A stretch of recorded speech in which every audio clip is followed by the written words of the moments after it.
It's with great pleasure that I enter in your house today. We are back to the moment of the teaching, and the number of the teaching is the number 3. And the title is The Quran is false, but the Torah is the true one. So that is what I'm going to prove today.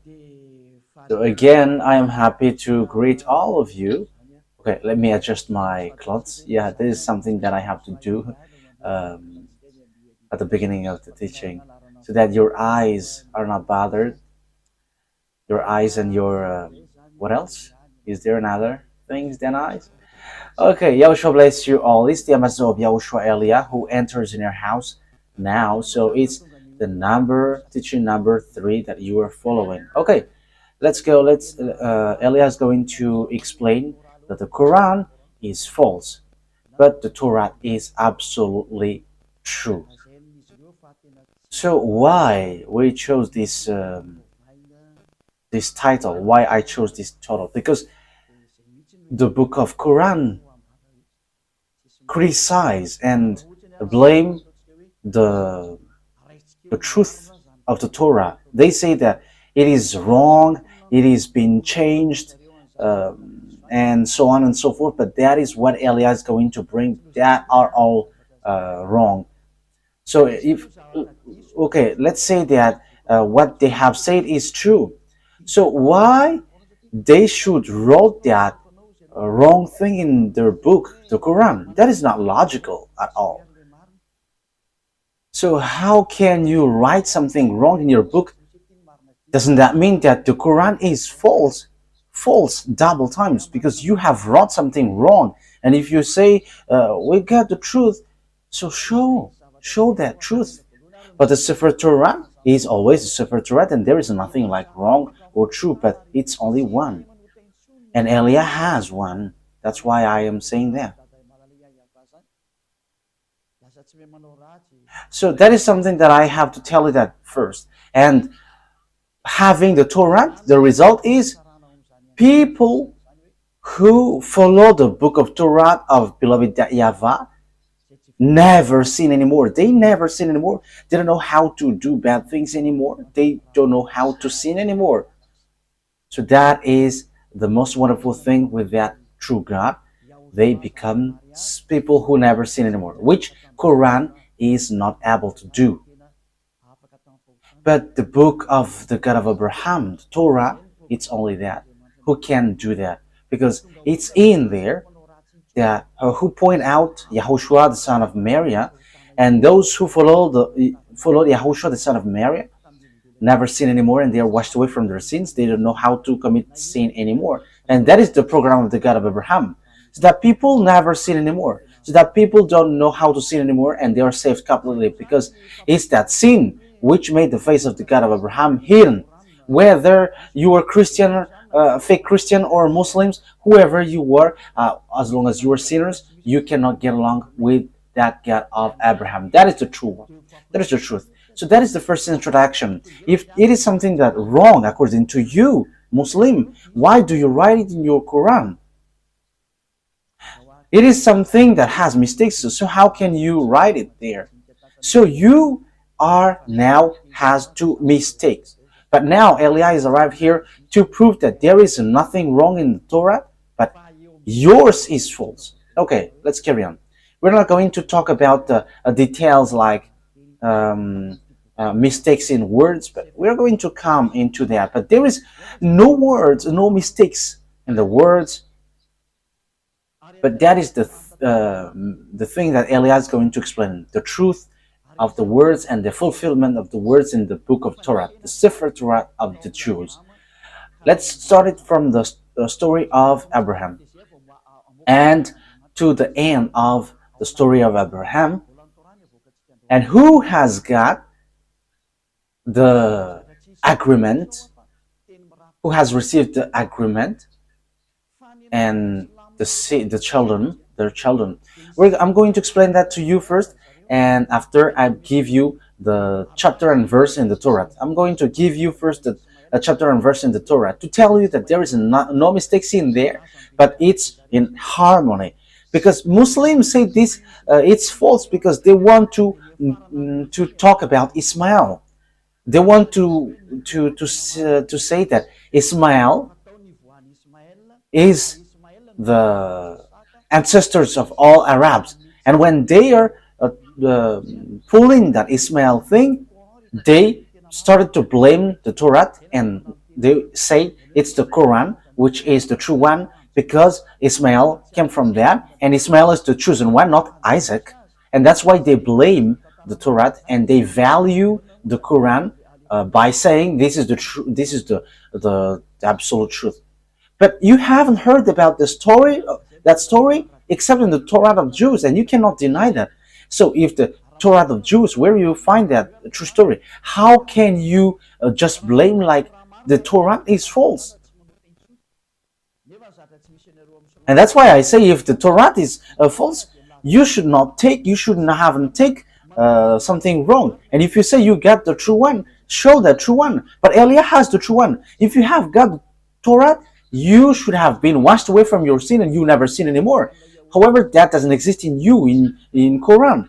Even the Quran said you cannot make someone, you cannot make anyone righteous, and there is no one who were washed away from their sins except those who follow YAHOSHUAH, the son of Mary. Okay, let's get to the true story to prove that you cannot deny the truth of the Torah. So it's as follows. So let me begin to tell it. So listen to you, all humans, listen to this story, you humans who were listening to the teaching of Elia. So when the story takes its end, we're going to get back and give you the chapters and verse. Look at the truthness of this word, because it's a word which is matching and in harmony, and you cannot deny what is in the Torah. First of all, the story of Abraham. He started in Ur in French, and Ur for English. So Ur of Chaldea. Ur of Chaldea. It's in that village Ur that he left. So it's in Babylon. I will show you the picture after, and in Babylon. And when he left there with his father, I have to notice that his family are idolaters. That means they are not righteous people. Even Abraham was an idolater, because even his father Terah was an idolater. And when they left, they get to Haran. It's a place called Haran, and that is in Turkey. That is in Turkey. And when his father brought him to Haran, because they are wandering, and God showed himself to Abraham and said to him, go to the place where I bring you, because I'm going to make you great. I'm going to make your children blessed, a blessing for all the nations. So it's in that place Haran that Abraham talked to the God.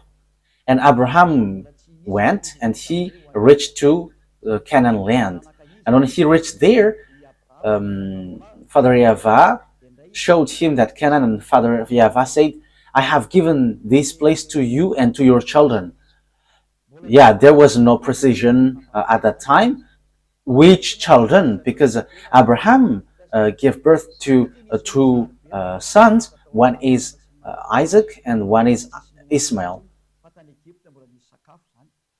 He hasn't got children yet. That declaration has been given to him.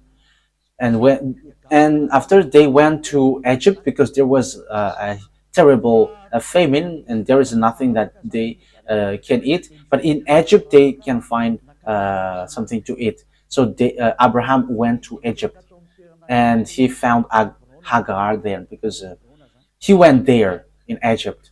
And when the famine has gone away, Abraham went back to Canaan. And when he went back there, he dwelled in Hebron, in a place called Hebron. So that it's where he end his trip.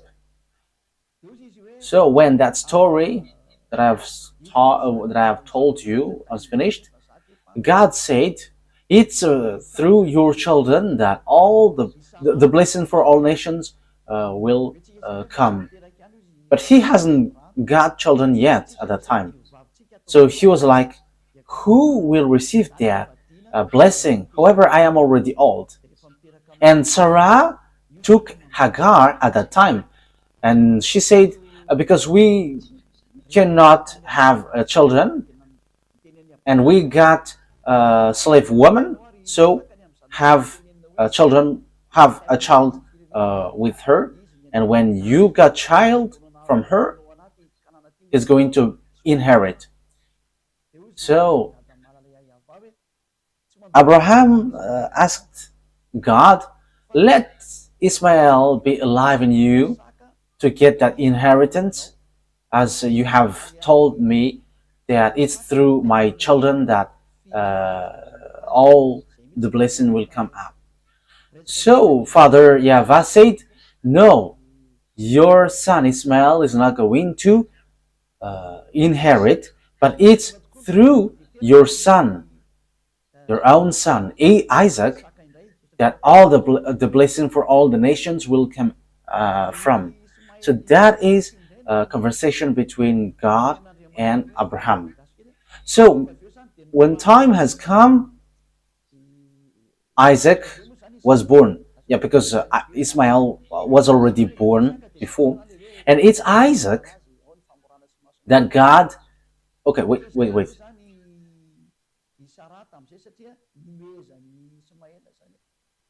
Yeah, wait.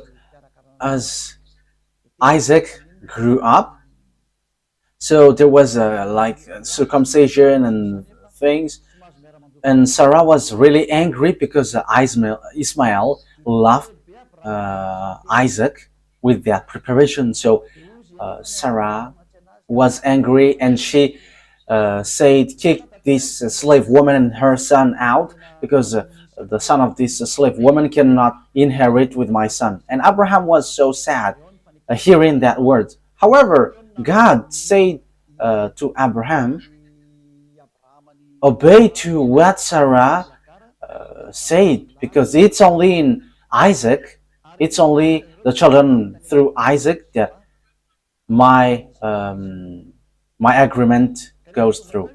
And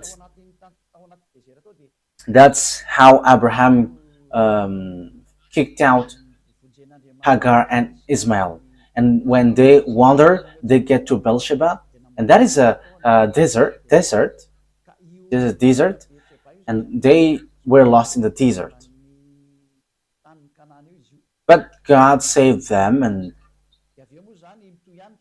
He gave food, water in this desert. So in this Beersheba, it is below-ish of the Canaan land. So the story goes on. I'm going to give you the words of them. So they went to Parana, and that Parana also it's near, but that is below-ish the Canaan. That is also a desert. So they dwell there, and Hagar and Ismail dwell in. And then the children of Ismail, they dwell in the place between Shur and Havilah. Havilah it's above, it's in the northwest. I mean, it's northeast from Israel. And the Shur is next to Egypt. I'm going to give you the picture. And that is how the story went through Isaac. And when the time has come when Ismael was not there anymore because Sarah has kicked him out, so it's when there is no Ismael anymore that God has brought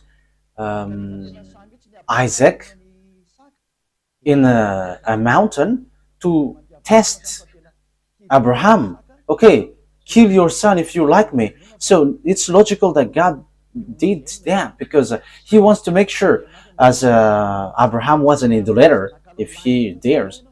So the God of Abraham saw that he really loves Isaac, and he didn't let him kill his son, but replace him into a sheep. And God said, because you haven't protected your son, your only son. Yes, God has said only son. So he considered Isaac as an only son. And it's through Isaac that I will bless all the nations. But God said, you have to know that your children will go and will be slave in another nation. But remember that when they come back, they will bring lots of wealth. That is what God said. So what happened when that declaration has been made to Isaac? Yeah, Isaac died. He had two sons, Esau and Jacob. Esau is the elder one and Jacob is the younger one. And God said, I don't need Esau, but I like Jacob. I hate Esau, but I like Jacob. That's what God of Abraham said. And Jacob has received the choice. And after, the children of Jacob is called Israel, and he gave birth to 12 children, where there was Levi and Judah. Moshe came from Levi, and YAHOSHUAH came from Judah, the son of David. A covenant for all people around the world to take away their sins. So that is how the story went. But after, when time has passed, there was another famine, terrible famine in the Canaan. Yeah, it happens in all the nations. But the children of Jacob went to Egypt. Jacob is Israel. When he has a fight with the angels of God, his name becomes Israel. So it's they who went to Egypt because of the famine which hit the land. So it's only in Egypt that they can shelter. So they all went to Egypt with Jacob and with his 12 sons and his wife. So they dwell there, and at the end, they were slaves. And the story continues. You see, it is a following up story. So where is the mistake? So when time has come, because they have been enslaved for 400 years, so the words of God were fulfilled. It's the children of Isaac through Jacob who were enslaved 400 years. And when 400 years have gone, God remembered these children of Israel, which he said, it's through your children that I will bless these nations. So Moshe, he sent Moshe to get these children of Israel out of Egypt. And that's what happens, that you cannot deny. And that is in the Quran. You say that it's really the children of Israel that he brought out of Egypt. So you cannot deny that it's Israelites who were enslaved in Egypt. And they came out successfully, and they get to Canaan when they have win against those who dwell in the Canaan land. Because when they get back, there are already lots of people who dwell in the Canaan land. But there are places that they can dwell in Hebron. But they fought against those who already dwell in the Canaan, and they have win against them during the Joshua's era. And Joshua shared the land. Joshua is the soldier of Moshe. So that's how the story went. So here we can see that the God of Abraham said, the Canaan land belongs to Israel, and it's Israel who possess it. No one can have it. What happens is, we can see at the moment we speak, it's because of Muslims, the Quran, who said it. They pull that, and it's as they say, it's Ismail who were about to be sacrificed and it's all about Ismail. Let me notice Ismail is not Arab, but Ismail is Chaldean, is Babylonian. We know that the state of Babylonian is so strong at that time, where we can find Nebuchadnezzar. They have their own civilization, and it's the children of Ismail, because the children of Abraham is Chaldean, and his mother is Egyptian. So Babylonian, Chaldean, and Egyptian. So there is nothing to do with Arabs. So here, as I said, in Shur, near Egypt, and pass through Assyria, it's a little bit above. So they reach to Havilah, near to Turkey. So that's how Ismail's story went. He didn't get down to Arabs' territory. However, Quran took that and they say that it's Ismail who is the ancestor of Arabs. And they just have pulled that and they were like, the Canaan land belongs to them, not anyone else. Okay, so because the children of Israel went back to Israel and everyone there were losing against them. So it's obvious it's the children of Israel who choose to inherit Israel. So in the side of Ismail, they are wrong by saying that the Canaan land belongs to them. So Canaan is with Cisjordania, Lebanon, Syria, and all around. So that's what happens at the moment. Who fight against children of Israel, and they are not happy towards Israel, children of Israel. So around Israel, they're all Muslim.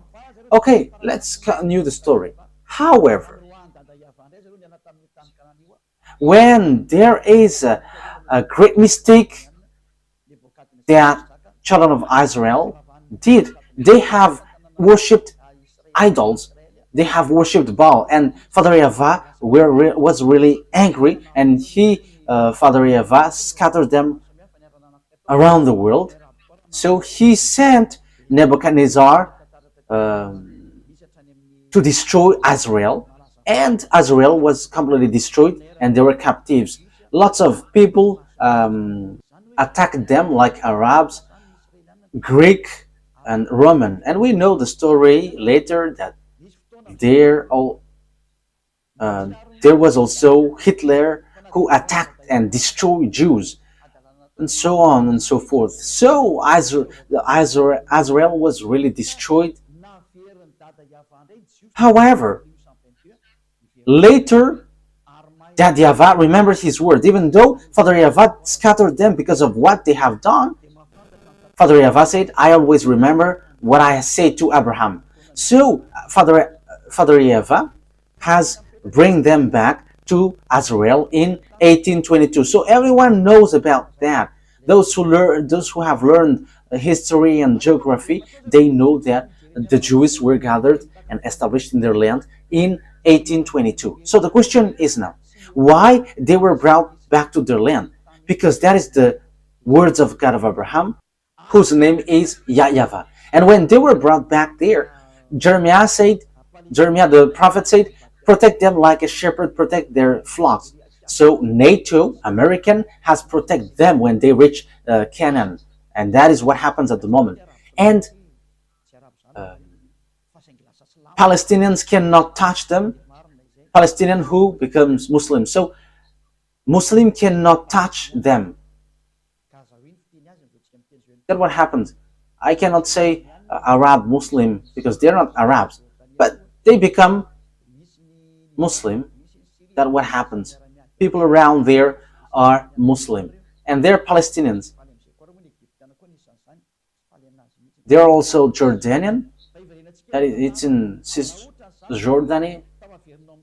There is also Lebanon, Syria, and they are fighting against Israel. And even Egypt, they are not happy at Israel. Let's get back to the story. If children of Israel get back to their land, of course, the words of God of Abraham was kept by saying, I will let this land to be possessed by your children. And American has fulfilled and justified the word in Jeremiah chapter 31 verse 10, protect children of Israel like shepherd protect his flock. So the words of the God of Abraham is true. The question is, if the God of Abraham, YAHVAH, is the same as Allah, let me repeat it again. If the God of Abraham, YAHVAH, is Allah for Muslim, because they say that Allah is the greatest one, and in Allah that there is YAHVAH, the Almighty. So according to what they say, the God of the Arabs engulf all the gods, and even YAHVAH, the God of Abraham, is engulfed in Allah. That is what they think, but that is not the truth. So according to them, if people call YAHVAH, it means Allah. But if Allah is YAHVAH, why do Arabs fight against Israel when they get back to their land? Why Muslims fight against Israel, children of Israel? But they fight one another because Allah and YAHVAH cannot get along, so they're not agreeing each other.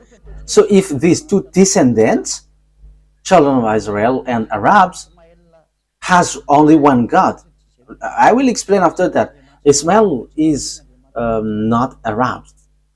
Those who say that are wrong. If we say that these two descendants have one God, the same God, the God of Ismail, that you think is Arab, but that is not the truth. But the God of Arab, who gave the Quran, if the God of Arabs is the same as the God of Jews, YAHVAH, Muslim and Israeli should not fight each other because they're worshiping one God. So why do they fight each other? But they're fighting each other until now and non-stop. Israeli and Muslims, Arabs. That means that the God who brought the children of Israel are different from the God of Arabs. They are completely different, but you Muslims forced it to be the same because you have stolen the story, the teaching in the Sefer Torah, because you want to be the descendants of Ismail. So that is how it ended up. So answer that question: if Allah, God of Quran, and YAHVAH, God in Torah, are the same, if they are the same, why do you fight? Why don't you accept that the land of Canaan is yours? That's why you were fighting against Israeli. But Israeli, children of Israel, they are fear by protecting their land. Whoever touched their land, they're hit. They hit. I am not protecting them, but they have despised Father YAHVAH. If they haven't despised Father YAHVAH, maybe something else has happened. But okay, that is the story and the truth of the words to prove to you that the Quran is false. And that is different, completely different from the Torah, because they're fighting each other. However, beloved, YAHVAH brought the children of Israel to the Canaan. So if that YAHVAH is the same as Allah, why Father YAHVAH fight against Allah? Allah, the God of Arab, Muslim, why do they fight? They fight because Allah is not the same as YAHVAH. They're not equal. But Allah is the God of Arabs in the Quran, which is already false and fake. But YAHVAH is the God of the Jews, who justifies his word until now. The Canaan land belongs to them, so it's obvious Allah is false. Allah is fake, but YAHVAH is true. Because it's about a swindling. It's just swindling the words of the God of Abraham. It doesn't match with what they said, which is in the Quran. You see, if the God of Abraham and the God of the Quran is the same, they should not fight. Because you cannot deny what is inside of the Torah. Because it is said the word is made for the descendants of Abraham. So if he put Azrael there, so they should not fight. But they fight because the God of Muslim is not YAHVAH, but Allah. And YAHVAH is the God of Azrael. And they cannot accept because this land belongs to them. And Arabs cannot deny that until now. That is the proof that YAHVAH is the truth and that YAHVAH is the mightiest, because they cannot fight against Israel until now. And the Quran is completely false, because what they said, like Ismail inherit Canaan, that is not logical. But and now Israel is really established, and until now. So Quran is completely false, because the words of God didn't get to the Quran, like in Arabs got the Canaan land, but the Canaan land belongs to Israel, and even Israelites get back to their land in 1822. So it's been 200 years ago. It's 200 years ago. So as conclusion, to finish the long words, it's obvious that the words of God is true. The Sefer Torah of Jews is the true one, but the Quran of Arab Muslim is false, and it's a thief. And the dangerous thing is they have erased the words of God in the Torah, and they have created a new book. We're going to talk about them. And when they created that book, they ordered people not to look in this Torah, because as they say, it's an ancient book, and they should listen to the new prophet, not the old prophet. You Muslim cannot deny that. You are like, you should not listen to the Torah, because that is an ancient one, and do not listen to the elder prophet, but the prophet of Arab, you should listen. You're just forcing thing, but that is something wrong. Okay, let's follow up it with a picture and with chapters and verse. Okay.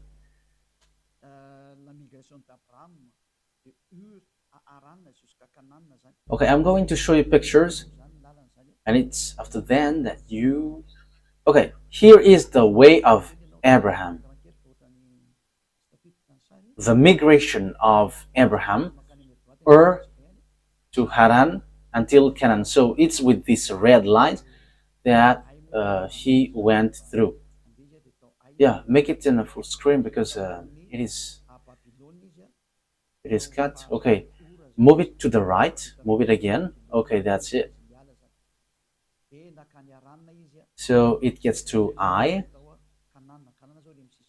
So he started from Babylon, which is called Ur. So he left there and he went to Haran, and he then went to Canaan. So with this red arrow. So that is how Abraham went through this way. So when he went back, let's say, after he went to Egypt. So let's see, where is that place? So when he went back, he stayed in Bethel, in Hebron. So yeah, they are a close each other. So he dwelled in Bethel. After seeing this Bethel and Ai, it's in Hebron. It's near the Black Sea, Dead Sea. So here is the Hebron that I have talked to you. So he dwelt in between Hebron and Ai, Bethel and Ai. So that is the story of Abraham during his migration. So he really reached the Canaan land, and it's the Canaan land which is given to them, to him and his descendants. So let's take a look at the Sefer Torah of the Jews. Let's read the chapter and verse from now on.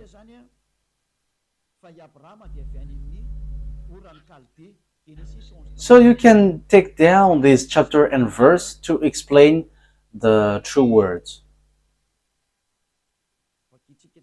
We're going to see that Abraham is from the Ur of Chaldea. Genesis 11:31. Genesis 11:31. So you take down when that story is clear.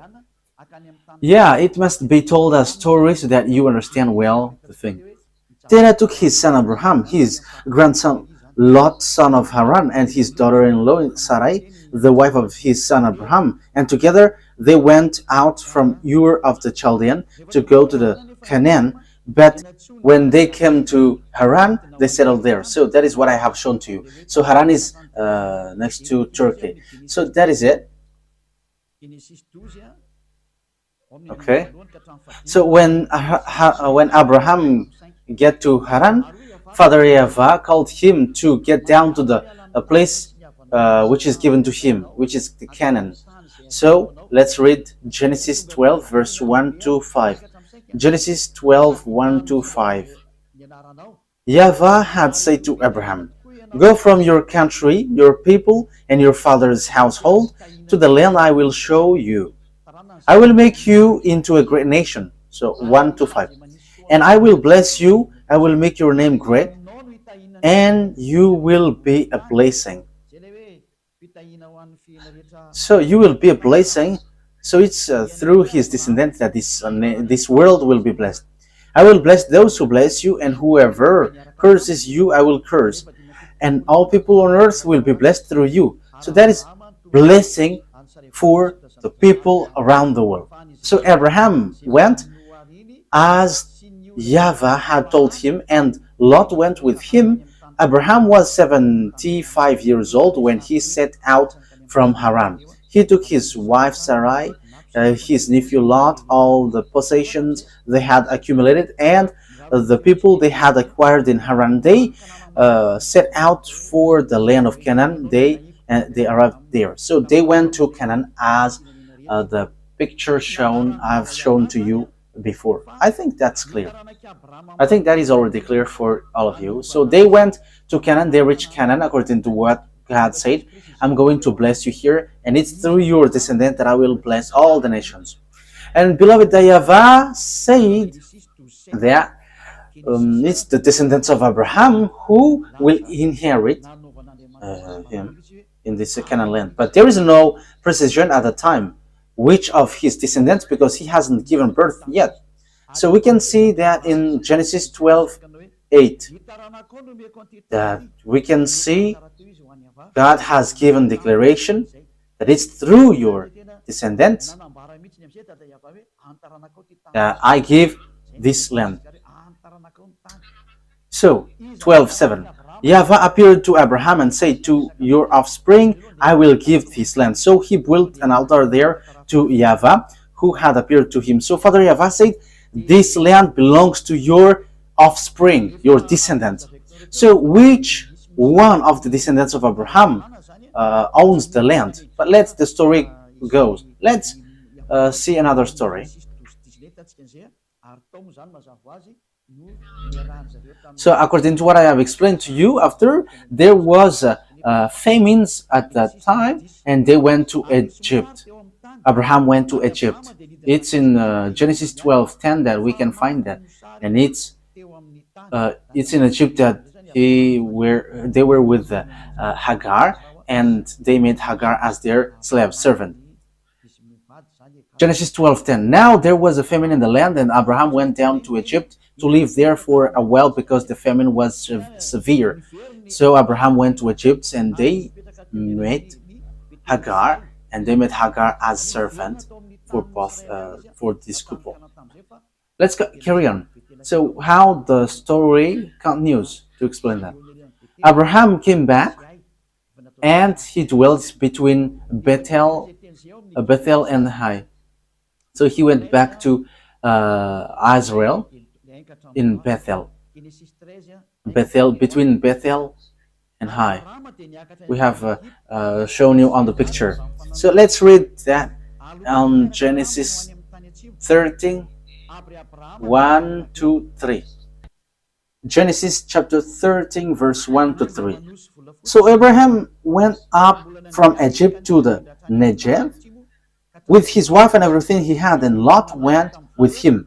Abraham had become very wealthy in livestock and in silver and gold.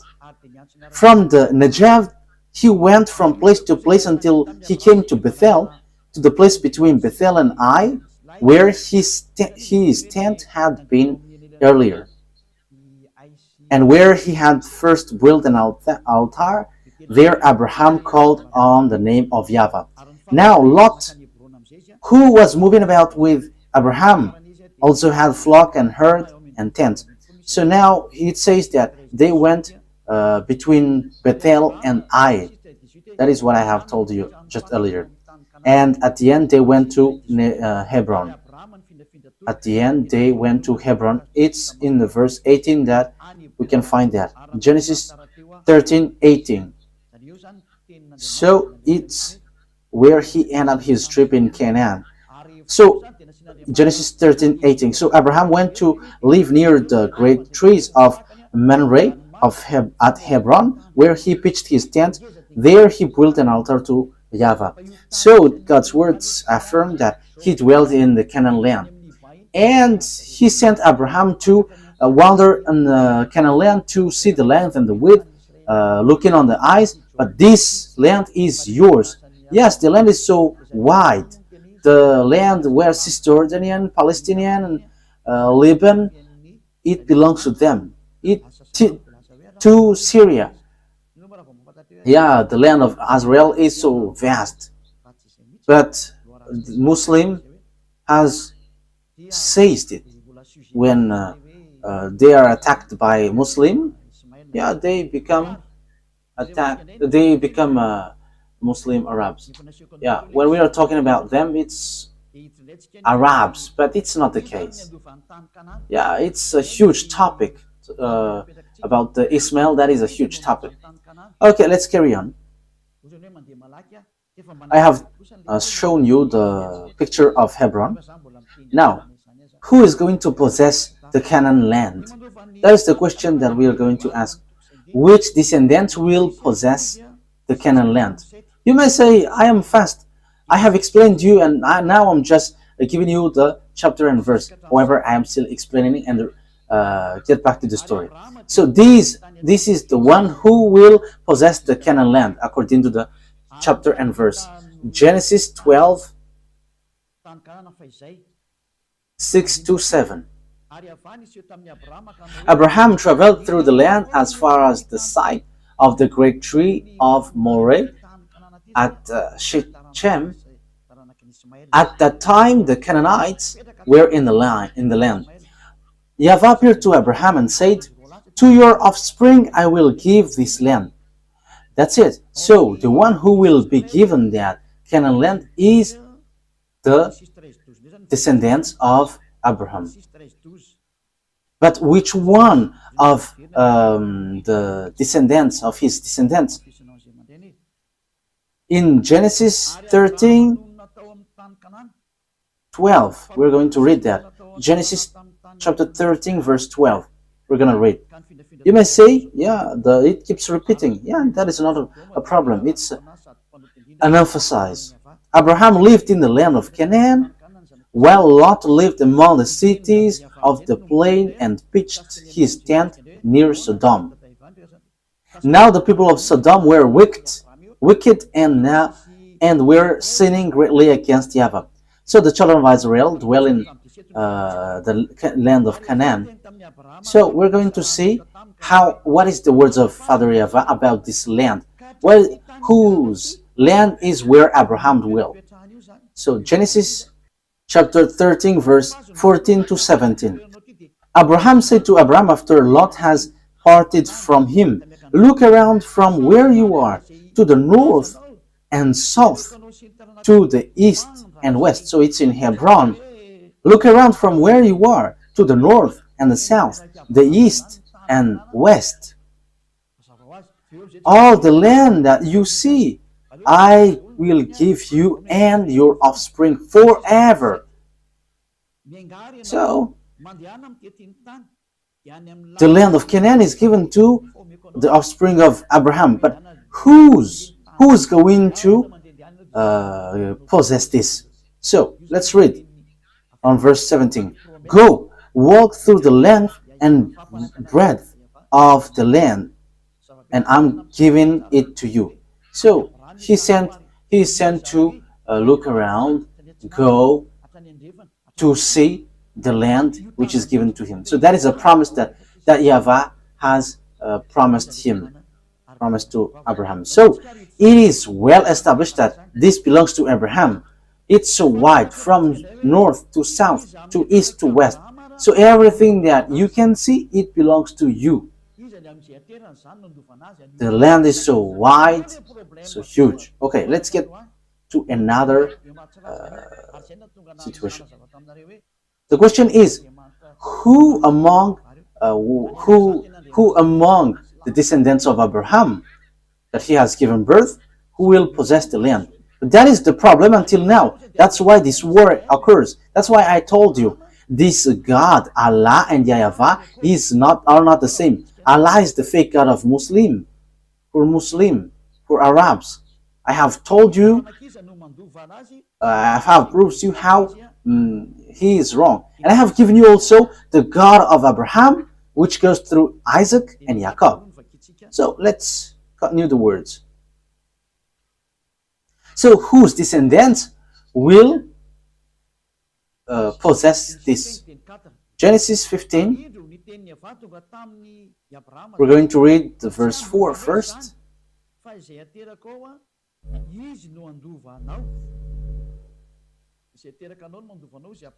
Genesis chapter 15 verse 4. Then the words of YAHVAH came to Abraham, "This man will not be your heir, but a son who is your own flesh and blood will be your heir." And which verse I said? So Genesis 15:7 said that it's the descendants of Abraham will take this as possession, will be his heir, not someone else. Yeah. We're going to read the verse 2. But Abraham said, "Sovereign YAHVAH, what can you give me, since I remain childless, and the one who will inherit my estate is Eliezer of Damascus?" And Abraham said, "You have given me no children, so a servant in my household will be my heir." Then YAHVAH said, "No, he's not going to be your heir, but it's your own son who will be your heir." So his heir, according to the words of God that we are going to read, it's Isaac. We're going to read the Sefer Torah of Jews. It's Isaac who is going to be his heir. So God has established well that it's Isaac who is going to be your heir. Genesis chapter 17, and which verse? 19, verse 19. We're going to read, and 21. Genesis chapter 17, verse 19 to 21. Then God said, "Not at all, but your wife Sarah will bear you a son, and you're going to call him Isaac." Okay, let's read from above. Verse 17. Abraham fell face down. He laughed and said to him, Will a son be born to a man 100 years old? Will Sarah bear a child at the age of 90? And Abraham said to God, if only Ishmael might live under your blessing. Because Ishmael was already born. Then God said, no, your wife Sarah will bear you a son. At the time, Sarah hasn't got a son yet. And you will call him Isaac. I will establish my covenant with him as an everlasting covenant for his descendants after him. So the words of the God of Abraham is so clear here that it's in Isaac who received the covenant, and he's going to establish the covenant in the children, in the descendants of Isaac. So it's obvious that Ishmael is being kicked out here. He's being rejected. He's being kicked out here. Let's see another words about that to justify the words in Genesis chapter 21. Wait a moment. Let's add the Genesis 17:21. But my covenant I will establish with Isaac from Sarah will bear to you by this next time year. So Sarah hasn't got a son yet, that he said, I will give my covenant to Isaac, but no one else. So let's read that. It's in Genesis 17:18 that God has kicked out Ishmael. Genesis 17:18. And Abraham said to God, if only Ishmael might live under your blessing. Then God said, no, but your wife Sarah will bear you a son. So Ishmael cannot be a heir. Father YAHVAH said, he cannot stand before me, in front of me. So the children of Ishmael and Ishmael were being kicked out by and rejected by Father YAHVAH. So in Genesis,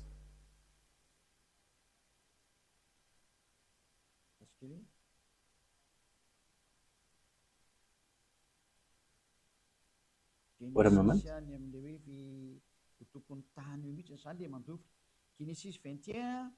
Genesis, it talks about the owner of the land, the one who will possess it. Genesis chapter 21, verse 9 and 10. So here we will see that Hagar has been kicked out. Kicked this slave woman and her son out because he cannot be here with my son. And God of Abraham agreed with that. That is what the Sefer Torah said. And it's really the children of Isaac which get to the Canaan land. And there is nothing to do with Ishmael. And we can see also that those who were slaved 400 years in Egypt was the children of Isaac, not the children of Ishmael. So Genesis 21 verse 9 to 10. But Sarah saw that the son whom Hagar the Egyptian had born to Abraham was mocking. And she said to Abraham, get rid of that slave woman and her son, for her woman's son will never share in the inheritance with my son Isaac.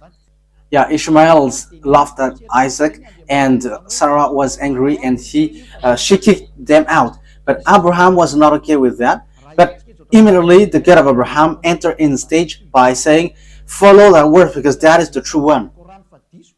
So if we have listened to that story, how can we falsify something which is really in harmony? So how can we change these words which is matching and which is in harmony? But you just don't want to listen to the truth. Verse 12. But God said to him, do not be so distressed about the boy and your slave woman. Listen to whatever Sarah tells you, because it is through Isaac that your offspring will be reckoned. So that is what the words of God said by the God of Abraham. It's through Isaac will be recounted. So we can see that God has rejected Ishmael. Let's get back. Let's get to another word. We're still analyzing all the things. Let's read the next one. And I am also repeating what I have told you earlier, and I am repeating the same thing.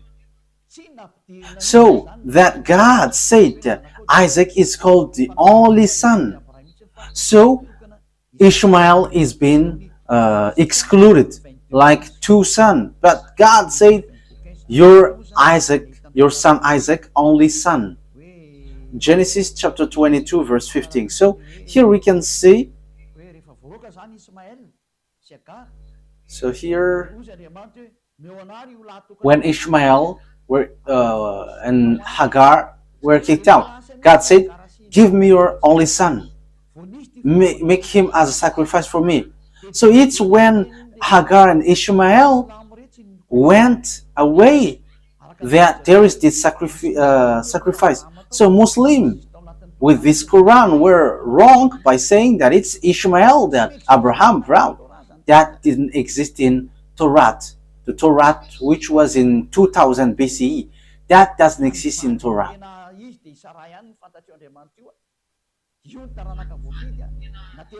But the real wife is Sarah, and that is the chosen offspring.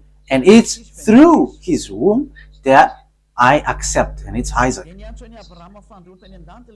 Genesis chapter 22 verse 15. The angel of YAHVAH called to Abraham from heaven a second time and said, I swear by myself, declares YAHVAH, that because you have done this and have not withheld your son, your only son. So it called only son.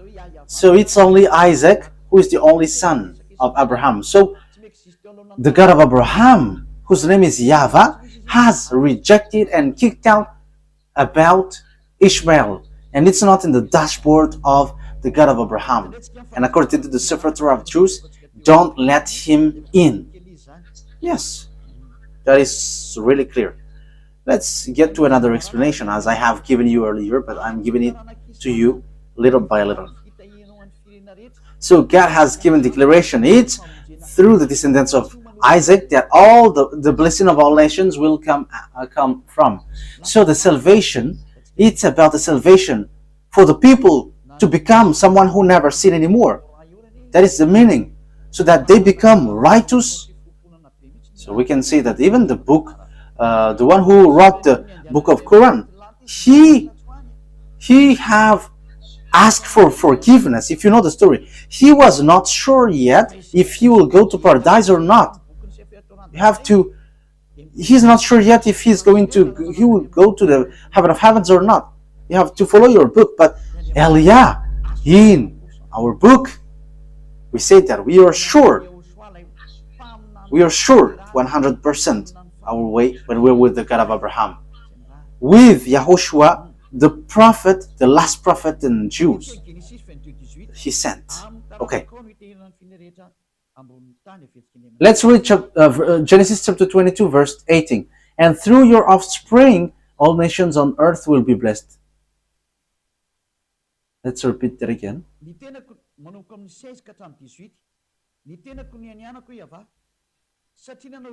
So from the verse 16 to 18. And said, I swear by myself, declares YAHVAH, that because you haven't done this and haven't protected your son, your only son, it's Isaac, I will surely bless you and make your descendants as numerous as the stars in the sky and as the sand on the seashore. Your descendants will take possession of the cities of their enemies, and through your offspring all nations on earth will be blessed, because you have obeyed me. So it's clear, the offspring is Isaac. So the offspring where the salvation come from is from Isaac, and it ends to YAHOSHUAH. The saddest thing is Muslims accept YAHOSHUAH, but after they say you must follow Arab's prophet. That is surprising. However, there is nothing to do with Arab's prophet till the end. But it's obvious the war in Israel, that is the proof that the Jews and the Arabs cannot get along. So YAHVAH and Allah cannot get along. But YAHVAH has justifies his word till the end, and his word cannot be stopped till the end. And YAHVAH is not Allah. Allah is not YAHVAH. They are completely different. And the true one is the Torah, not the Quran. Yeah, we're going to get a little by little, but I always repeat that. Okay, let's carry on. We are not getting to another word. The offspring which will receive the blessing is the offspring of Isaac. Genesis chapter 26 from the verse 3 to 6. Genesis chapter 26 verse 3 to 6 to 5.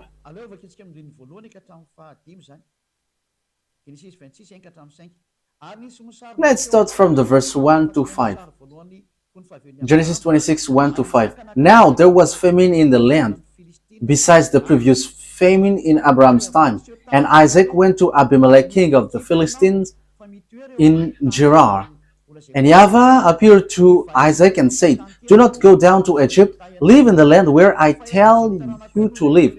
Stay in this land for a while, and I will be with you and will bless you. For to you and your descendants I will give all these lands, and will confirm the oath I swore to your father Abraham. I will make your descendants as numerous as the star in the sky, and will give them all these lands. And through your offspring all nations on earth will be blessed. Because Abraham obeyed me and did everything I required of him, keeping my commands, my decrees, and my instructions.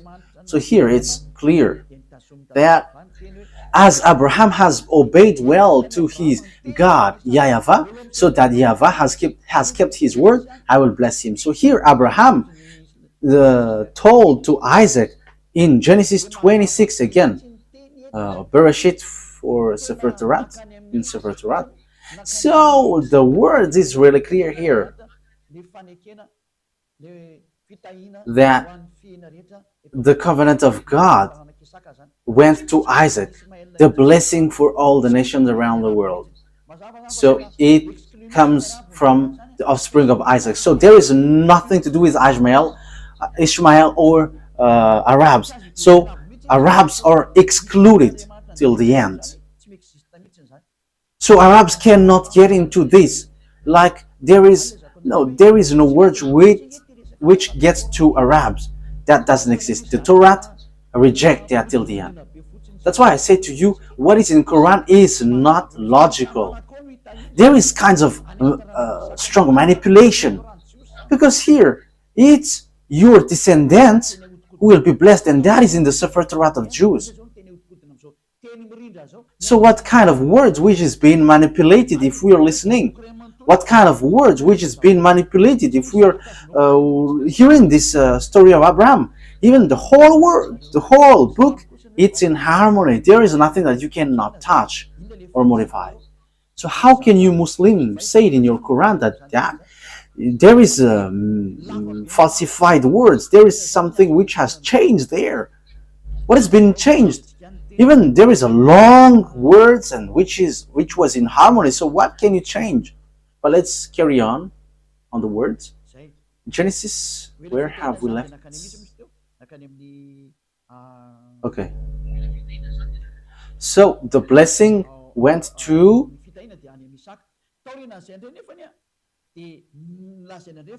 the blessing was in Isaac. So after then, it was said that blessing went to Jacob. So that all the blessing of nations went to Jacob. So let's take a look at the story of Jacob. Genesis chapter 28. Genesis chapter 28.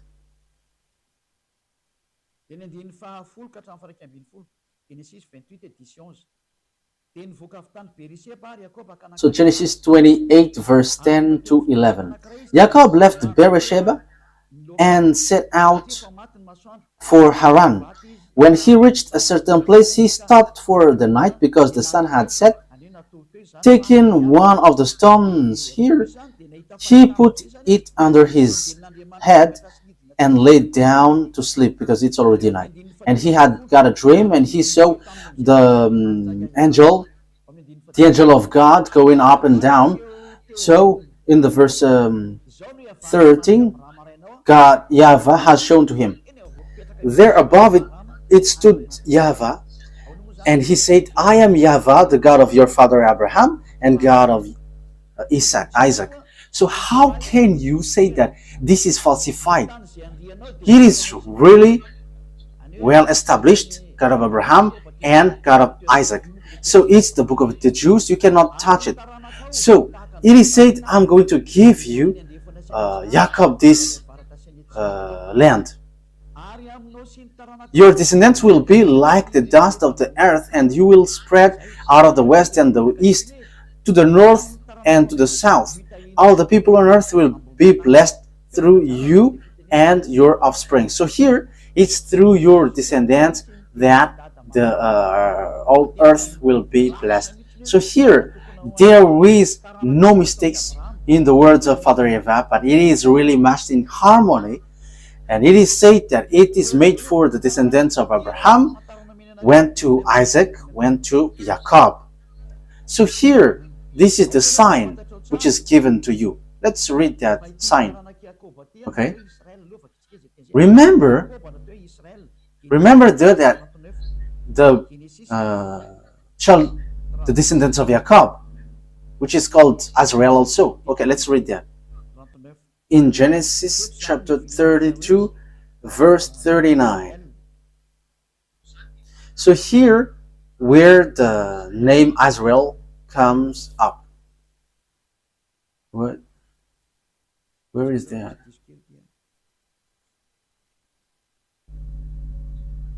Wait a moment, there is a mistake.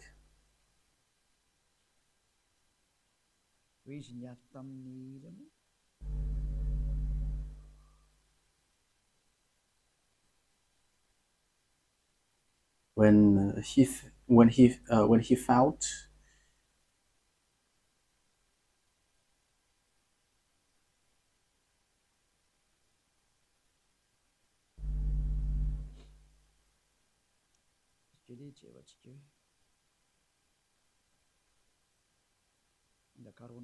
Wait a moment. We are looking for it. I must look for it because I have lost it. Genesis chapter 32.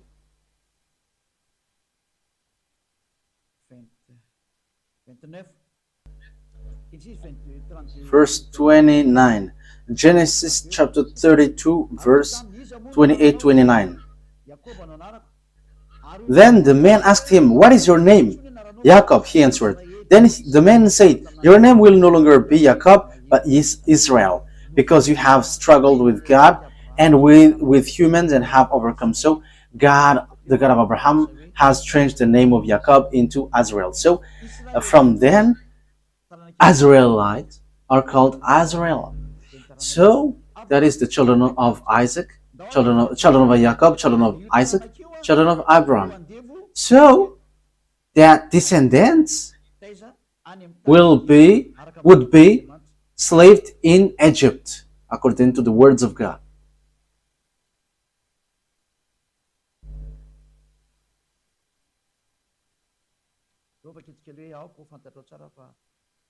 Okay, let's see where there is a passage saying that your descendants will be slaved during 400 years. Genesis chapter 15, verse 13. Genesis 15, 13. So the descendants who will inherit will be enslaved with 400 years. So these are those who were enslaved in Egypt. Then YAHVAH said to him, "Know for certain that for 400 years your descendants will be stranger in a country not their own, and that they will be enslaved and mistreated there. Verse 14, but I will punish the nation they serve as slave, and afterward they will come out with great possession. So the descendants who will be chosen and who will bring the covenant for all humans, and it's about salvation of all humans. And the descendants who is going to be the heir of Abraham will be slaved in Egypt, where Father YAHVAH led them to be. And those descendants are the descendants in Isaac.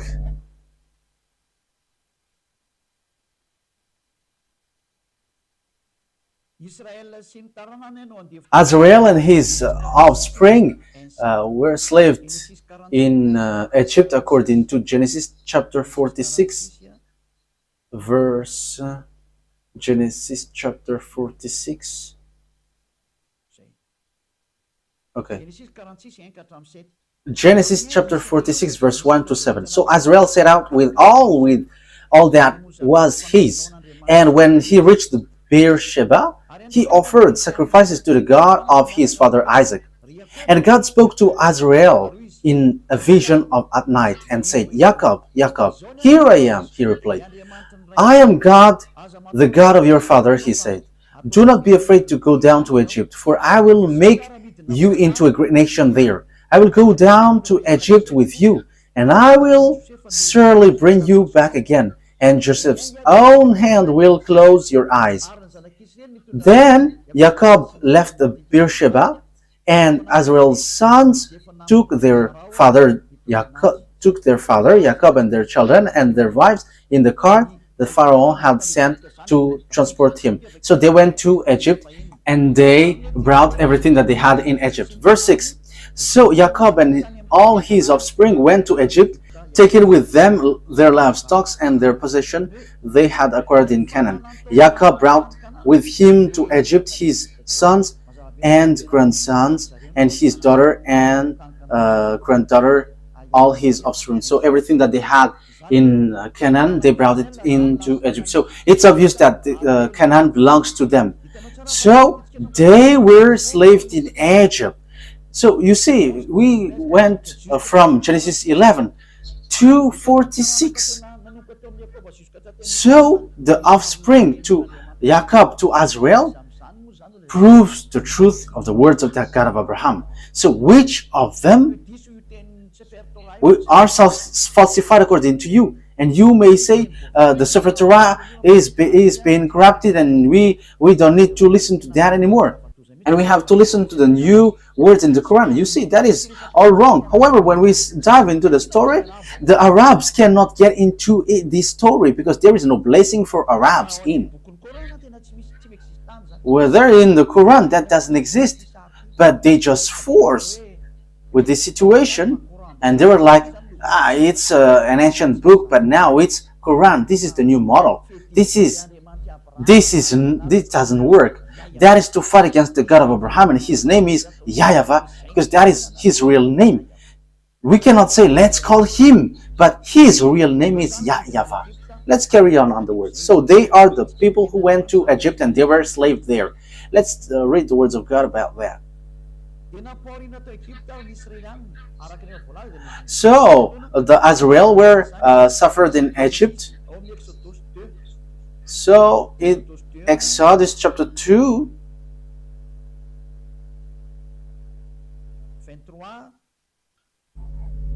(23 to 24).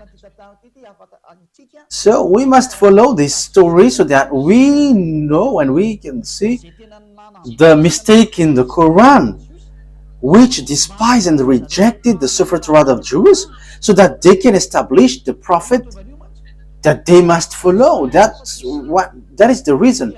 They were like, get this aside. This is the new book. Follow the new prophet. Don't listen to the previous one anymore. However, when we are listening to the story in the Torah, it's obvious that the descendants of Ishmael are being kicked out.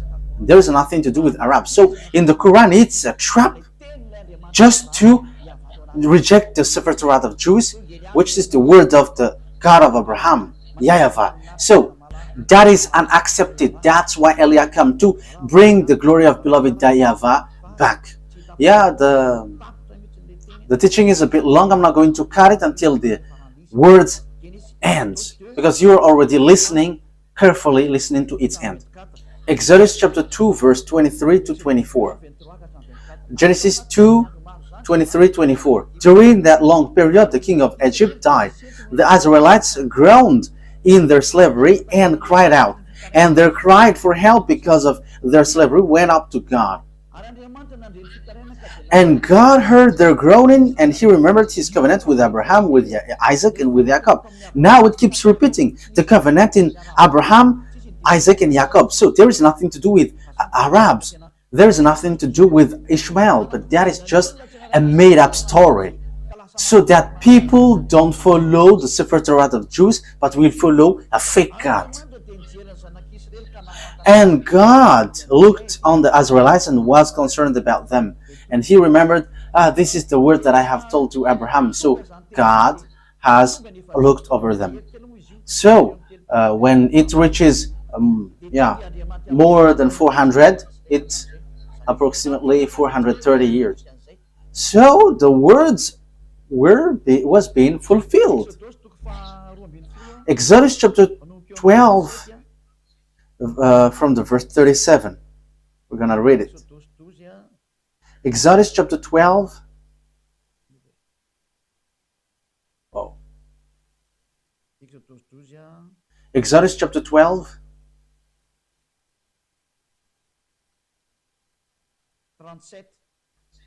Verse 37.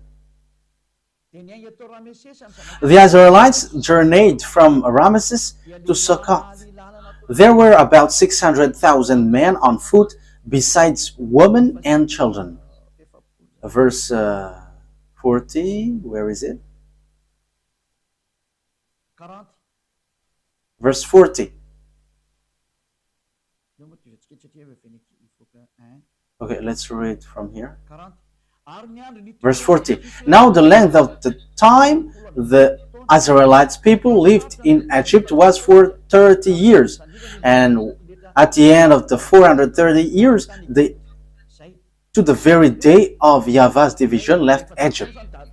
So the 400 years was an approximative date. Maybe people will criticize that this is not precise. You cannot force God with time. But when he said 400 years, that he will not give you precision. Even one day for him is 1,000 years for humans. So how can you make precise time for that? So it's here. This is the people who were enslaved in Egypt, and God has brought them out of Egypt and brought them to the Canaan land. And the children of Israel get to the Canaan land as Joshua has led them there. Let's read that. Joshua chapter 11. Joshua 11:23. Joshua 11:23. That the children of Israel get to the Canaan land, and that is to tell you all who follow this teaching. There is nothing that you can deny with what Eliah has taught here. But the words of salvation was in harmony. The program of Father YAHVAH to save people in Israel. And devils wanted to manipulate in all ways. But you devils cannot move anymore. Eliah has arrived. And this teaching cannot be gone against anymore. The truth must get back to the truth. And the salvation of the people, because everyone are to be saved. Arabs, English, Chinese, African. Eliah saved them all. Eliah saves. That's why Eliah brings back this word to save you. Okay, let's carry on. Joshua 11:23. So Joshua took entire land just as YAHVAH had directed Moses, and he gave it as an inheritance to Israel according to their tribal division. Then the land had rest from war. So there was no war anymore, because Joshua has taken all the entire land, as Father YAHVAH said this is all your land. So when they seized the land, the words of Father YAHVAH has been fulfilled, and Ishmael cannot get included. There is no Ishmael who said, where is our part of land? No, there is no such thing. And until now we see that it's the land belongs to Israel. So what happens after? When the children of Israel, the mindless one, the fool one, did bad things again. I say fool because after seeing these things, they should not betray God. But they have betrayed God and they worship Baal. Okay, let's read the words of God.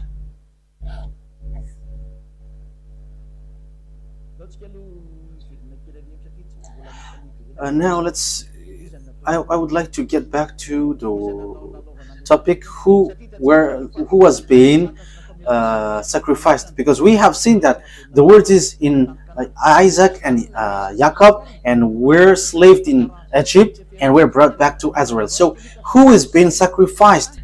And until now we can see that the land belongs to Israel. So who is being sacrificed in the Mount Moriah? Because it's the one who is being sacrificed there who possessed that word, and the one who were slaved who received that word. So the one, the descendants to be blessed are those who were slaved. So it's Isaac who is being sacrificed in the Mount Moriah. Genesis 22, Genesis chapter 22, verse 2.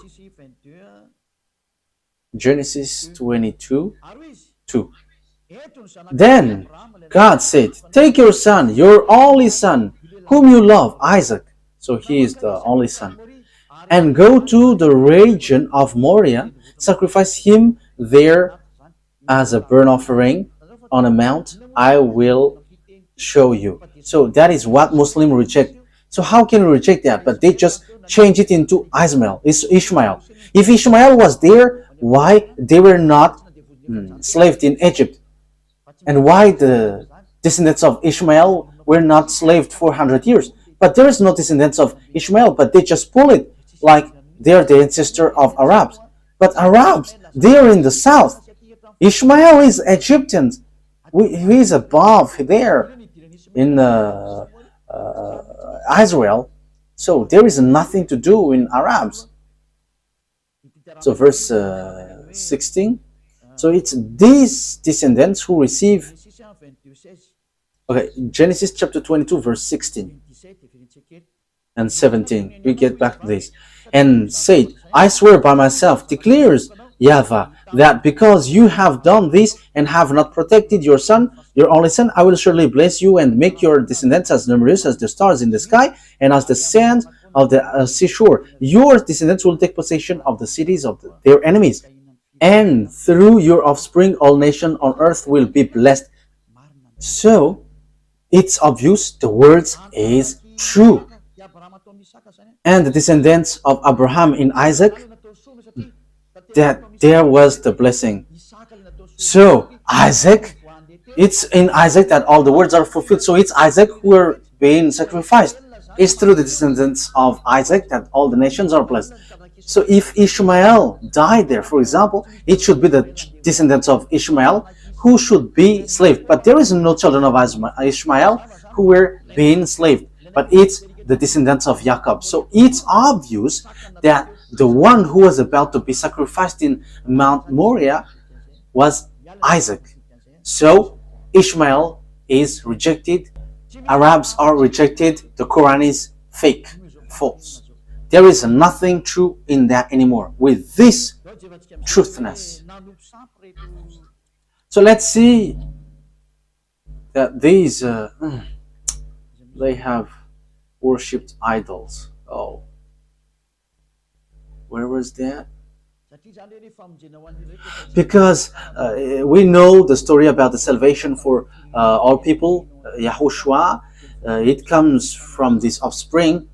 So YAHOSHUAH came out from that. We're going to talk about that next time, but let's get back to the story. Because when they get back to their land, it's obvious that YAHOSHUAH came from Israelites. So we know the story. He was born by Maria, and he brings the salvation for all the people around the world. Glory be to beloved YAHVAH.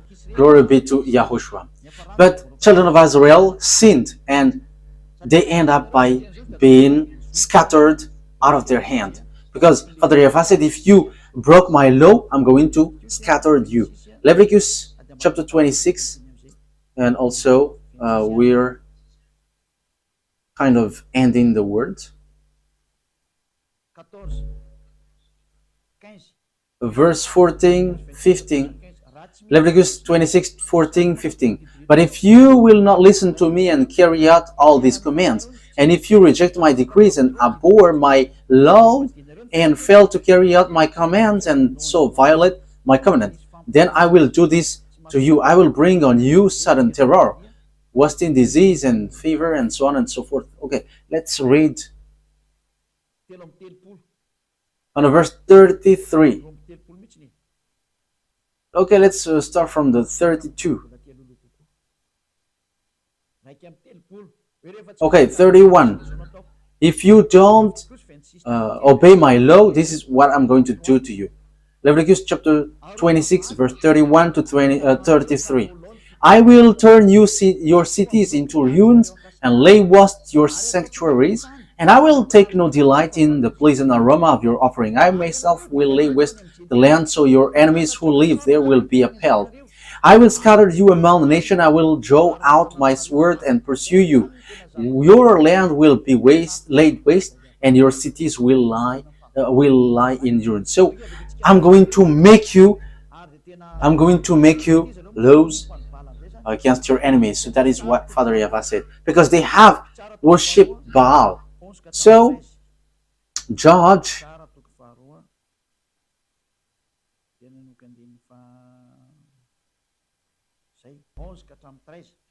Okay, Judges chapter 2, verse 11 to 13. We're going to continue to 14 if it's okay. Then the Israelites did evil in the eyes of YAHVAH and served Baals. They forsook YAHVAH, the God of their ancestor, who had brought them out of Egypt. They followed and worshipped various gods of the people around them. They aroused the anger of YAHVAH, because they forsook him and served Baal and Ashtoreth. In his anger against Israel, YAHVAH gave them into the hand of riders who plundered them. He sold them into the hands of their enemies all around, whom they were no longer able to resist. So that's it. The children of Israel didn't win anymore, but they were destroyed. So the book of Leviticus chapter 26 were fulfilled according to the words of Father YAHVAH. I will destroy you. Okay, so the words is fulfilled. Let's continue the word so that you can see that it continues. So when later then we're going to continue. Nebuchadnezzar, the king, entered in stage. As it is said, I'm going to scatter you because of your sin. You have worshipped Baal and Ashtoreth. Let's read Jeremiah chapter 25 from the verse 1 to 7. Jeremiah chapter 25, verse 1 to 7. The word came to Jeremiah concerning all the people of Judea in the 4th year of Joachim, son of Josiah, king of Judah, which was the 1st year of Nebuchadnezzar, king of Babylon. So Jeremiah the prophet said to all the people of Judea and to all those living in Jerusalem, for 23 years, from the 13th year of Josiah, son of Ammon, king of Judea, until this very day, the word of YAHVAH has come to me, and I have spoken to you again and again, but you have not listened. And through YAHVAH has sent all his servant, the prophet, to you again and again. So Father YAHVAH has always sent prophet. So prophet brings the words of YAHVAH, and they are Israelites. You have not listened or paid any attention. They say, turn now each of you from your evil ways and your evil practices, and you can stay in the land YAHVAH gave to you and your ancestor forever and ever. Do not follow other gods to serve and worship them. Do not arouse my anger with what your hands have made, then I will not harm you. But you did not listen, declares YAHVAH, and you have aroused my anger with what your hands have made, and you have brought harm to yourself. Therefore, YAHVAH Almighty says this, because you have not listened to my words, I will summon all the people of the north, and my servant Nebuchadnezzar, king of Babylon, declares YAHVAH, and I will bring them against this land and its inhabitants, and against all the surrounding nations. I will completely destroy them and make them an object of horror and scorn and everlasting ruin. I will banish from them the sound of joy and gladness, the voice of bride and bridegroom, the sound of milestones, and the light of the lamp. This whole country will become a desolate wasteland, and this nation will serve the king of Babylon 70 years. That YAHVAH has beaten them. I'm going to make you captives. So that is accomplished in Jeremiah chapter 52. Let's read that.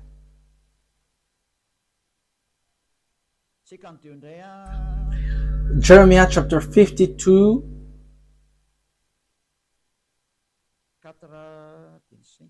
verse 4 and 5.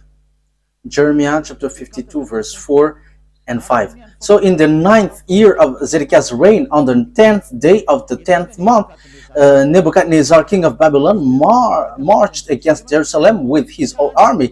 They encamped outside the city and built siege works all around it. The city was kept under siege until the 11th year of King Zedekiah. So we can see it's what happened next.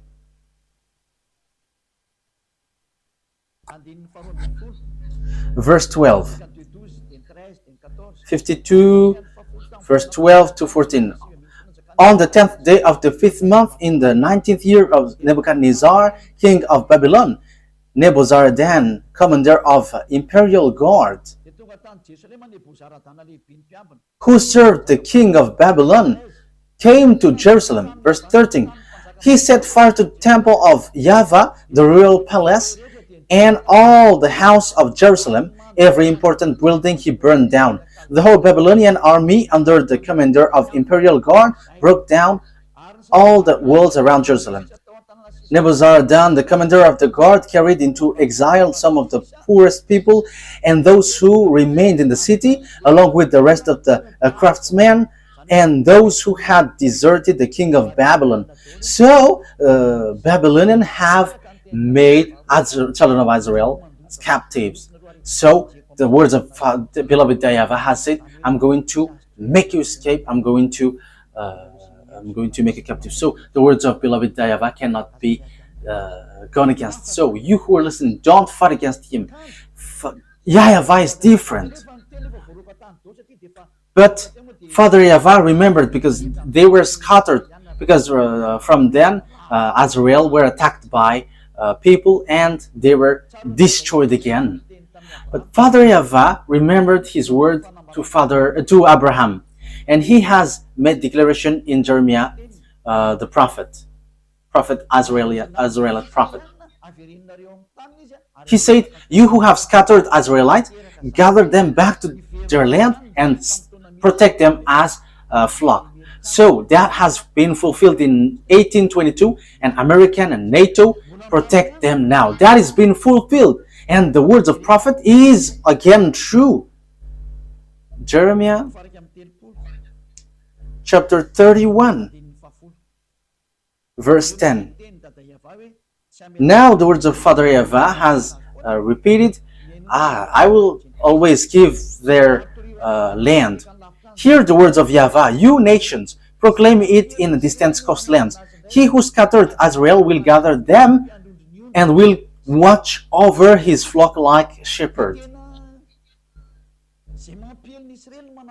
So whoever scattered Israel, gather them. So these worlds have gathered them because of what happened to Israel. And now American is the chief, the leader who led the children of Israel back to their land through the League of Nations at the time. So it was in 1822, and they have got independence in May 14th. I don't remember the date. It was a long time ago. Okay, so later, as children of Israel have received independence, so they become country. So the words of Father YAHVAH is being fulfilled. The words is true. The declaration is true. So the words, the truthness of the words is undeniable. So the Sefer Torah is true. Father YAHVAH kept his word, because Jeremiah the prophet, he was in 500 BCE. The words of Father YAHVAH is in 2000 BC, and it has applied in 500 BC, and it has really fulfilled in 1822. The Jews have gathered back into their land.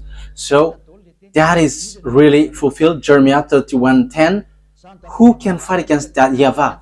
That YAHVAH has sent Elia, so the truth is being brought back. All about him is being brought back. His glory and his truthness. You cannot stop his truthness. All humans must prostrate before that YAHVAH. He is the God. That is the truth. YAHVAH is his name. There is no one who can fight against him. You must get aside. Allah, get aside. You cannot get into that anymore. I give you the proof. When we are looking into the story, the children of Israel get back to their land. That is the words of the prophet, Israelite prophet. And it's the Israelite prophet that Moses has told. It's a prophet, Israelite like me, that you must listen.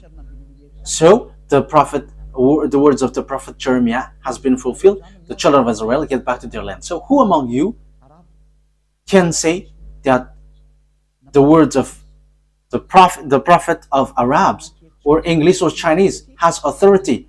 That has no authority. That has no authority, because it is said it's the words of the Israelite prophet, which has been accomplished from Abraham to Moses to Jeremiah, and it has been fulfilled in American and to the world, the whole world. So the question is, if the children of Israel get back to their land, and we have seen that. That is, I'm getting back to my previous explanation. If Allah is the same as YAHVAH, the Muslim and children of Israel should not fight against each other, because it is said you are going to inherit the land of Israel. So if Allah is same as YAHVAH, Palestinian Arabs or whoever around Israel should not fight against Israel. They should welcome them. But why do they fight each other? They're fighting each other because Muslim Arabs and Israelites cannot agree. Because Arabs say that the land belongs to them. As proof, they built mosques in Israel, Mosque of Omar, because they say that Ismail has been sacrificed and they built mosque. That is something that you cannot deny. And that's how you say that it's your land. Yeah, the Mount of Zion is the Mount of Moriah. So it's your mosque, which is the proof. And you insist that this Canaan land is yours. Israel is yours. And you don't accept them to dwell in. As proof, you built mosque. Why do you fight against Israel? If YAHVAH is equal Allah, you should not fight. You should applaud and welcome the honor of the words. But you fight against each other and you kill one another until now, and even you do some kamikaze. Arabs has done kamikaze. I'm telling you, stop that. Look at the truth. Be conscious now. As long as you kill Israelites and you cannot agree one another until now, the God of Abraham is really and completely different from Allah, and you cannot equal YAHVAH to Allah. You cannot mix Allah and YAHVAH. YAHVAH is really separated, and YAHVAH sent Elia. He sent YAHOSHUAH, and he is really different. YAHVAH is the true God. He keeps his word, and when he says all the Arabs are kicked out. The Arabs cannot move. Where is Allah who, because Allah, the God of Arabs, said Ishmael is the owner of the covenant. But how? Where is Ishmael who get Israel? Even Ishmael is not Arab. You forced him to be Arab, but he is not an Arab. He is not an Arab, but you forced him to be an Arab. The Muslims are Arab, but he is not an Arab. But he is Chaldean, he is Babylonian, and Babylonian is not an Arab, because in the time of Babylonian there is already Arabs. But Arabs are not Babylonian, and Babylonian are not Arab, but they are different. We are going to talk about that next time. Now we are still in the teaching. But here it is really clear that the God of Jews, Abraham, YAHVAH is his name, and he is really and completely different from the God of Arabs, whose name is Allah. And when they are different from one another, it's obvious Quran is no longer accepted, but it must be the Torah of Jews which brings the truth. The truth is for the Jews. The Quran is kicked out. The God of Muslim is kicked out and cannot touch this truth, because the prophet Jeremiah has justified the Jews has get back to their land, and now they are back. So the words of God of Abraham is been fulfilled. Glory be to him. The conclusion is Torah is the truth and Quran is false. Allah is not the God of Jews, but the God of Jews is YAHVAH, and he is the owner of the Sefer Torah of Jews, and you cannot enter into that. The rest are just scam. Last thing, Moses said, because we have heard his word, only listen to Israelite prophet, including Jeremiah the prophet. His word is being fulfilled. Deuteronomy chapter 18 verse 15. The prophet that you can listen is Israelite, and you cannot listen to other prophet but only Israelite, and it's only the Israelites prophet's words which are fulfilled and no more. And you cannot listen any other prophet but only Israelite, and it gets to YAHOSHUAH. It reaches to YAHOSHUAH, and YAHOSHUAH didn't change any words, but it is still in the same thing. It's only Israelite prophet that you must listen, and it's the words of YAHOSHUAH. He said clearly, if you accept the Israelite prophet, never sin anymore. So that is the words of that Israelite prophet. And if we are talking about Israelite prophet, the goal of the God of Abraham is to wash people away from their sins. It's not to make people sinners, but the plan of the God of Abraham is to make people someone who never sin anymore. So we're going to talk about that. What is the plan of the God with that Israelite prophet to be listened? But what the prophet Israelites brings, the conclusion is to bring people to become someone who never sin anymore, and they will never commit sin anymore. But Allah, the Quran and Allah hasn't never been able to do that. There is no one who followed the Quran who was in the right way. Everyone who follow Quran and Allah cannot go to the righteous way, because it is written in their book they cannot change people to the righteous. But the God of Abraham can make people someone who never sin anymore and the righteous. That is the real work of the God of Abraham. What I am teaching to you for all of you around the world. Note, mine is love. I want to save all of you humans, whether you are Arabs or English or African, whoever you are. The purpose of Eliah is to save you, and if you don't want to be saved, wait for the consequences, because everything has its consequences. I have proved to you. Yeah, our next teaching is what is the word of the prophet and what is the goal of the prophet. Let me give the answer immediately, so that you become someone who never sin anymore, and you don't know how to commit sin anymore, and you will be with the God of Abraham, really, truly. That is his goal, and that's why he sent YAHOSHUAH to save people. But Muslims reject YAHOSHUAH, but they accept something else, which means they keep what they want and they reject what they don't want. You cannot do that. The words he gave is the truth, but it's you who don't know how to go along that, and that's why you say that it's wrong. And all the words are true, and the honor of the words has arrived. And Eliah brings the glory of the honor of the words. YAHVAH is his name. And the truthfulness of his words must be brought back to him. And everyone must prostrate before him. All the gods must flee before him, because the honor of the authority and the burning fire has arrived. YAHVAH is his name. And he sent his son, Eliah, that is his name. Yes, I am his son. Who do you want me to be? When he is the creator, and as he is the creator, he gave birth. And now he sent his servant, bringing the truth. And those who follow Eliah never sin anymore. If you want that, follow us. If you don't want, wait for your consequence. And don't criticize these words anymore, because this is not yours.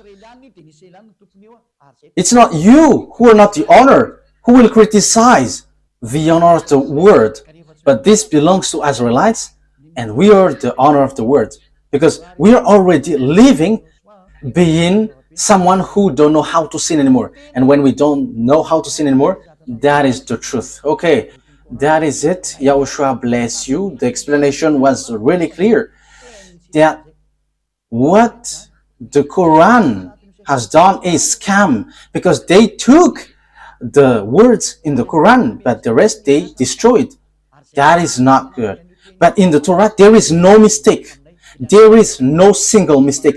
And Eliah confirms that till the end. And we have proof to justify these words. Those who follow us never sin anymore. The God of Abraham, the God of Isaac, the God of Jacob, because that is the goal of that God. As long as it's a God who makes you sinners, it's a fake one, so get out of there. You will be lost in hell. You are deceived there. So those who make you sinners, they are fake. They cannot wash you away from your sin. They are fake. But the true one is the one who can make you someone who never sin anymore. And that is the truth. And he has the authority and the power. Glory be to the Almighty. YAHVAH is his name. Okay. Yahushua bless you. I hope that you have received the words. The last conclusion is the Quran is false. The Torah is the true one. That's it. And Allah will never be equal to YAHVAH. Allah is the God of Arabs, and there is nothing to do with Jews. So YAHVAH is the God of the Jews. Abraham, the God of Abraham and Isaac and Jacob. It's a God of Jews, not the God of Arabs.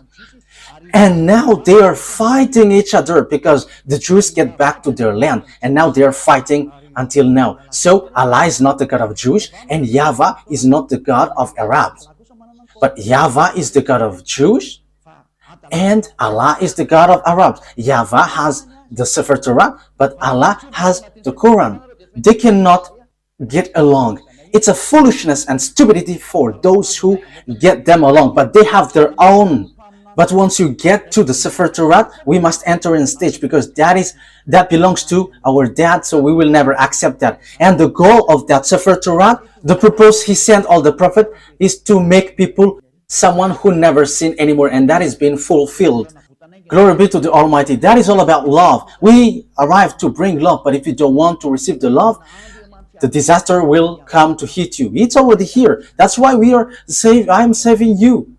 Come to beloved YAHVAH. Come to the true God of Abraham. YAHVAH is his name, not Allah.